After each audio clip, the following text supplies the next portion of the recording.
Whereas once upon a time, everybody got that's prophecy. Everybody that worked got up and went out to their job. Well, can't those people written there? People who wrote books and things, they work at home, etc., etc. But now, many people don't go out to work. They work from the house. Okay? Many people do have jobs where they almost never have to go to work because they do what you folks call telecommunicating. Okay? Right? That's what people do. Okay? Now, but one of the things that happens is that if you don't work, and notice that work does, there's another thing that happens. Work allows you to have dreams. Going to school allows you to have dreams. This is what my future is going to look like. This is what I hope to accomplish. You can do all of those things. Remove them, and dreams start to disappear. Because all of a sudden you can't afford the car that you want. You can't afford to buy the clothes that you wanted to get for yourself or your children, or buy the toys that you wanted your children to have. Work does all of those things. Just keeping dreams alive. Okay. Now, one of the things, okay, is that you're feminist. Also, remember we talked about manifest functions, latent functions, and things of that nature. And the same way work has a lot of positives, you can almost, the feminists will argue, well, there's a negative side of work also. Okay? And you see this because remember we're talking about looking at structures in society. And one of the things that the negative side of it, from their standpoint, is that, look, we have rigid gender constraints. Okay?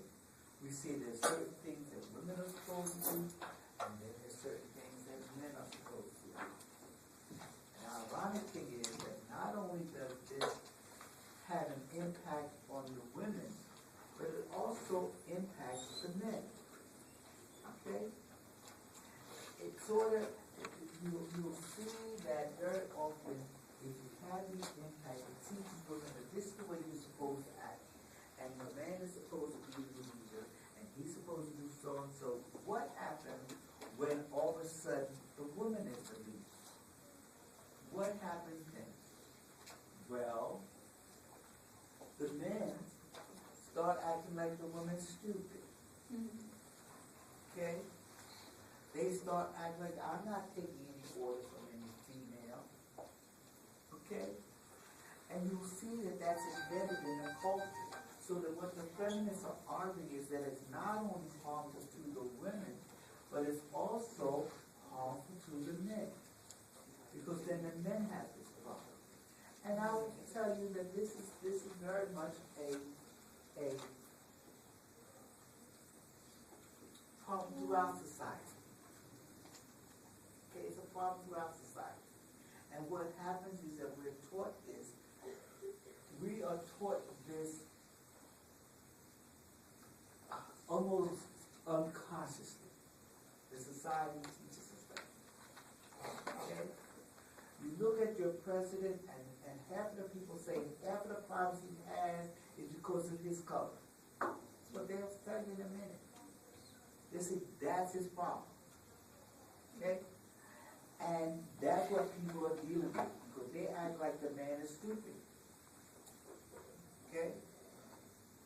And you'll see people comparing him like the vice president, the presidential candidate says in a meeting, in a thing, well, I've got 5 boys, and they act like, how's he say, just because they say something doesn't make it true. You got that message, boy? Okay? So that's the kind of implication that is in that. And you'll see that people worry about that. And when women are up front, you'll see they go through the same thing. Okay? I'm curious what's going to happen when we get a woman as a president, which I think will happen. Okay? I think that will happen. And then you'll see that people fight affirmative action. Now, there's another affirmative action case getting in front of the court. And what's the affirmative action case about?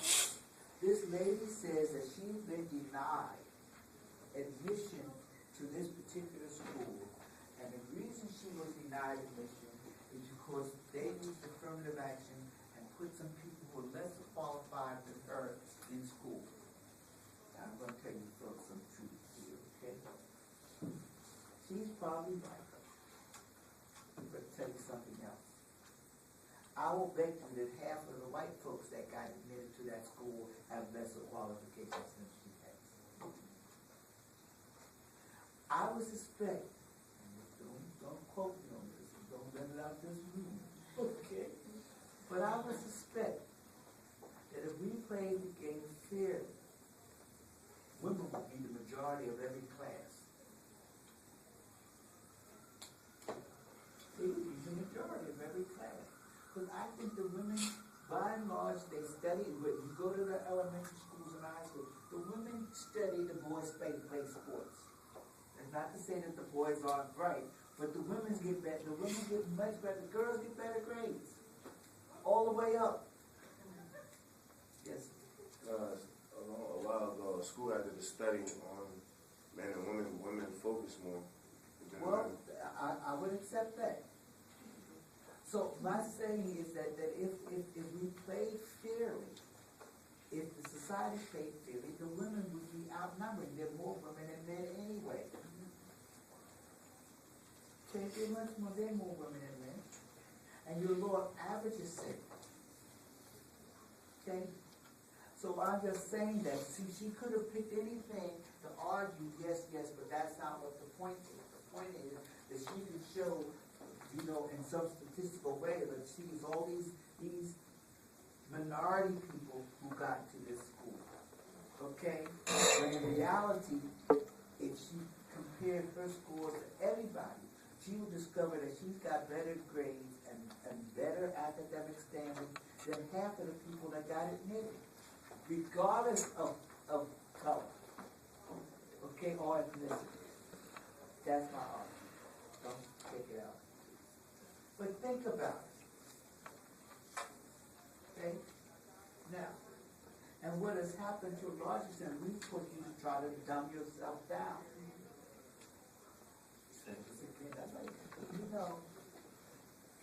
See, I remember when I had a girlfriend one time. Well, I still have. But and when I first met her, we were talking. And, like there's some things that go on TV or something. And these things, these women, the women are stupid. All get out. I'm stupid women. Do everything the man said to do, blah, blah, like they have no brains of their own. And so I said, more these men meet these women, because I swear every time I meet a woman, she seems like she's intelligent, she's got a mind her own, want to tell me what she thinks I should be doing, and blah, blah, blah, blah, blah, blah, blah. And I said, I wish I could be a dumb lady. She said, I could be dumb. She wasn't, but it's just interesting to see that people do that. Her response was, I could be dumb like that. You're right, okay. but you understand, but if it's not in your personality, it's not going to happen, okay? But now, I think that what happens is that your book is pointing out that part of the things that happen is that women, one of the things that happen is it makes it look as though women don't make a contribution to this society outside of the home. And that's one of the good things about women starting to work. Okay? Now, we are moving towards the globalization and structure of work. Okay? Now you notice that there's been a decline in manufacturing jobs in this country. Now by manufacturing jobs, these are a lot of jobs that people perform by hand. Okay? They make by hand, manufacturing. Okay? And so so to a large extent, the clothing industry, or what they call the garment industry, got affected by that. Okay? And what also happened is that business has said, well, look, why are we paying the American worker $8, $10, $12, $15 an hour to make shirts? Well, we can, and we have to charge $70 for it.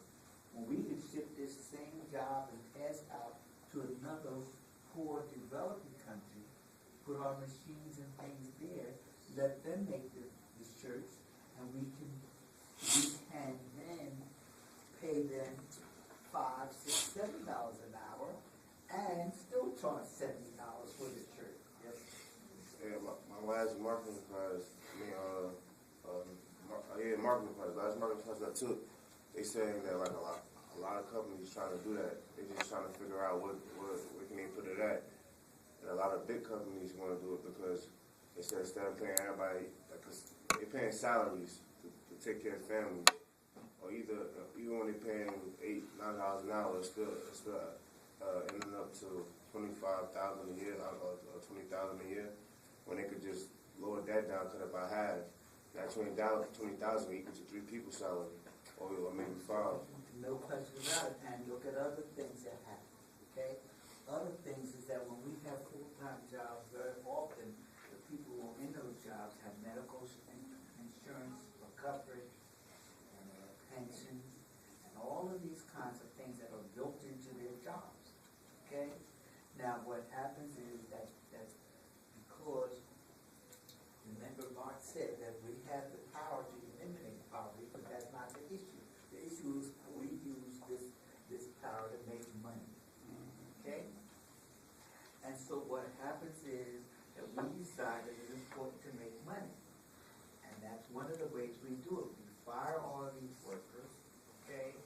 And then what we also do is, in addition to firing the workers, we bring in a lot of part-time workers who do the same amount of work, but they don't get pensions and benefits and things of that nature. Now, I've got 2 minutes, and I want to digress for a minute because I want to bring one system. You know, sometimes I get concerned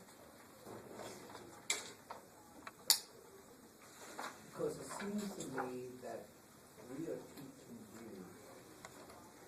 One of the things we're saying about Medicare and Medicaid and things of that nature is that we've got a group of people who don't contribute to the society. And what they're going to be doing is that when you get, in 10 years, you're going to have to support all these old folks, okay, who aren't working. It's going to be a problem. And you know, I listen to that sometimes, and I say, you know, it's peculiar how far this is going. But what we have started to do, what you're starting to think about, is that these old folks are your parents. You try to think. These old folks are really folks that these generations right above you and below you are talking about are your parents and your grandfathers and your uncles and aunts. And what they're trying to do is tell you that you shouldn't even be concerned about those folks. You should be concerned about yourself. Okay? And one of the things that we complain about as a society is that we've got too many parents now not concerned about their children. But there are many parents that are concerned about their children. And I'm just saying that somewhere along the line, it seems to me that somebody would say, well, you know, we shouldn't be teaching our society because other cultures don't do this. Some cultures revere their elders. This one doesn't. Some of our subcultures revere their elders. As a general culture, we don't. As a general culture, we have started putting people in nursing homes, something that we've never done before. Okay? But you'll see that now it's just like, well, Mama's old, and she's crazy, and she is old and crazy, okay? But that's not our job to take care of her. And everybody knows, you used to have a riddle, there was a riddle with one of these fables that's not a fable, but a story about what is it that starts out in four legs, then reverts to 2 legs or changes to 2 legs and ends up with 3 legs. Okay? And the answer was a man. Okay? Of course the man started, but the man starts out crawling, then he stands upright, and then he walks around with his cane. Okay? And that was right, that's what went on. But I think that what is happening now is that we're teaching our generation that they don't have any responsibility for old people. And you will see that what is happening is that now we're talking about, well, we want people to work until they're 70 years old before they get Social Security. Trust me, that when you get to be 55, you're going to be fired from your job. And you're not going to get another one. Nobody's hiring people 55 and 60. They're turning out, and I want to use this term, and I don't want to say it. They're going to be the niggas of the future, folks. They're going to be the first fired, which over 55 will be the first fired and the last hired. And you're destined for that if you don't find a way to change this society. Yes, sir. Or more, you have the experience to do the qualifications to get a job